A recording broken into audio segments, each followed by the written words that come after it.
Welcome to the Slop Farm. Enjoy the video.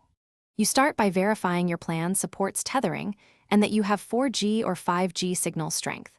This matters because faster bands give higher throughput. Once confirmed, move the phone to a high, unobstructed spot near a window. Make sure there's no metal or thick walls blocking the antenna. Then, turn off Bluetooth and other radios you don't need, and quit background apps that hog cellular data. This frees CPU and radio resources immediately.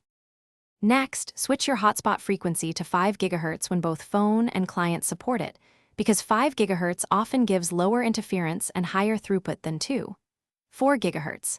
Make sure only essential devices are connected. Each added device splits available bandwidth, so reduce the count and set a WPA2 or WPA3 password to prevent freeloaders. Once done, enable any built-in quality of service or data saver features. To finish, test speeds and apply final tweaks. If you see 1 or 2 bars, try an external antenna or signal booster because improving signal yields the biggest gains. Make sure to restart both the phone and the client device to clear stale connections. If performance still lags, check whether your carrier is throttling after a data threshold.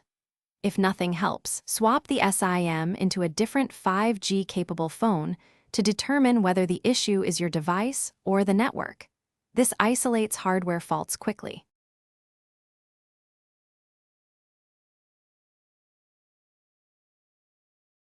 Thanks for watching. Consider subscribing if we helped you today.